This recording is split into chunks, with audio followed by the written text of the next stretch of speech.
planeta Terra está em agonia. Coisas estranhas nunca antes imaginadas estão começando a acontecer em rápida sucessão. O tema do fim do mundo deixou de ser exclusivamente religioso para se tornar jargão de políticos e cientistas do mundo inteiro preocupados com o possível fim da civilização humana. Coincidentemente, o antigo calendário maia termina o seu ciclo em 24 de dezembro de 2012 e para este ano, uma série de eventos catastróficos estão sendo aguardados. Colisões de cometas e meteoros com o planeta, planetas que entrarão em nossa órbita chocando-se com o globo terrestre, inversão dos polos, surgimento instantâneo de tsunamis, vulcões e terremotos cada vez maiores. Tudo isso e muito mais numa data anunciada por místicos e paranormais que afirmam: 2012 será o fim do planeta ou da vida como hoje conhecemos. Será isto verdade? Realmente, o calendário maia, que era usado no auge daquela civilização, termina o seu último ciclo em 2012. Mas seria isto de fato uma profecia sobre o fim do mundo? E, caso seja, há motivos para acreditar nela? Bem, o fato é que, coincidência ou não, a suposta previsão maia já se tornou uma febre em todo lugar, produzindo uma série sem fim de livros, DVDs, palestras, sites que estão se tornando objeto de cultura para muitas pessoas. Até um filme foi lançado pela Sony Pictures focando este assunto, com toda a magia que só o cinema americano é capaz de produzir para o seu público pagante. Todo esse fascínio em torno do ano de 2012 fez ressurgir um grupo que já estava meio esquecido do público em geral, os anunciantes da nova era de Aquário, que fizeram adeptos em várias partes do mundo nos anos 90. A atriz Shirley MacLaine é sem dúvida uma das maiores divulgadoras da doutrina da nova era. Em seu mais recente livro, Saging While Aging, Ficando Sábio à Medida que Envelhece, ela diz claramente crer que uma grande evolução espiritual está ocorrendo já neste momento e culminará num massivo aumento da consciência que ocorrerá em 21 de dezembro de 2012.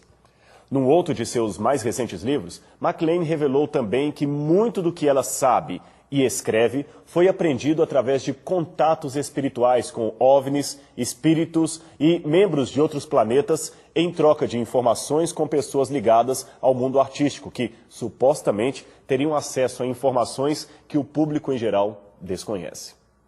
De um modo geral, o que se vê nos místicos prognósticos acerca do ano 2012 é que alguns são mais catastróficos que outros. Uns veem aí o fim da raça humana, outros apenas um período de transformação cósmica e outros ainda apenas uma advertência que nos daria a chance de mudar o futuro do mundo.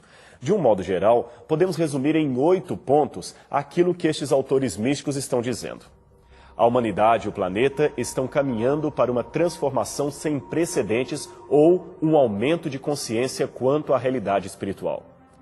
A civilização maia da América Central teria a mais avançada forma de estudar e conhecer a relação tempo-ciência.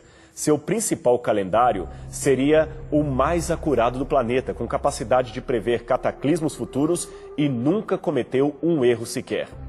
O 5º ano maia teria terminado em 1987 e o 6º ano estelar começará em 2012. Logo, estamos numa condição de entremundos. Este tempo é chamado de Apocalipse, o que significa que a verdade suprema será finalmente revelada. Na condição de habitantes deste entremundos, podemos agir como co-criadores de Deus, estabelecendo uma nova ordem mundial. Nosso DNA será reprogramado ou atualizado pelo centro de nossa galáxia. Os maias dizem que até 2012 o sistema solar entrará em sincronia galáctica com o resto do universo. Então seremos capazes de avançar para além da tecnologia que hoje conhecemos. Durante esse período apocalíptico, o mundo enfrentará um juízo final, onde as pessoas terão destinos diferentes, variando de acordo com as escolhas diferentes que fizeram nesta existência. Dentre as catástrofes esperadas está o choque sideral entre a Terra e um planeta que está em nossa direção. Alguns o chamam de Nibiru, outros simplesmente o apelidam de Planeta X, embora nenhum astrônomo confirme a existência deste objeto ou de sua órbita em direção à Terra. Bem, o que podemos dizer de tudo isto? O que seria verdade e mito? E qual é a visão bíblica acerca de tudo isto? Vamos começar conhecendo um pouco o elemento central dessa discussão, a saber, o tão mencionado calendário maia. Em primeiro lugar, é importante dizer que não há apenas um, mas vários calendários maias. Os que foram montados, é verdade, em diversas gerações por várias civilizações mesoamericanas, como, por exemplo, a civilização asteca. Hoje são reconhecidos pelo menos 17 sistemas maias de contagem do tempo. Este aqui, por exemplo, é uma réplica de um desses calendários, no caso, de origem asteca, também conhecido como a Pedra do Sol. Este calendário foi utilizado pelos astecas que viviam no México até a chegada dos conquistadores espanhóis. Muitos dizem que não seria um calendário propriamente dito, mas um ornamento de adoração ao Sol, com informações, é claro, cíclicas importantes e, entre elas, a duração do ano solar, que seria de 365 dias, como hoje conhecemos. Os astecas, conforme vemos nestas ilustrações do século XVI, tinham a crença de que o fim do mundo se daria ao terminar um ciclo de 52 anos. Por isso, se preparavam para essa data, destruindo todas as suas posses, seus templos e até os seus fogos eram extintos. Os sacerdotes realizavam então sacrifícios humanos para aplacar a ira dos deuses.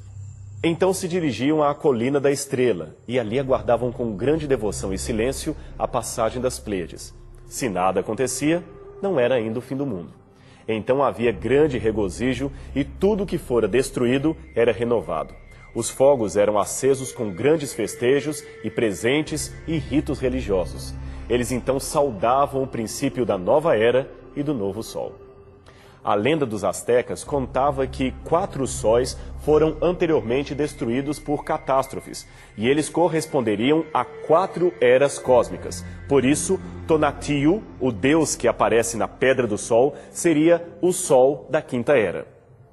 No caso específico dos maias e do suposto calendário profético que eles teriam, o mais famoso de seus calendários seria aquele que marca um período de 260 dias para o ciclo anual. Este calendário de 260 dias era o que predominava em todas as sociedades mesoamericanas e é quase certamente o mais velho dos calendários. Ele era dividido em 20 períodos de 13 dias, chamados trecenas. Esse era o calendário para gerenciar as atividades agrícolas, religiosas e civis.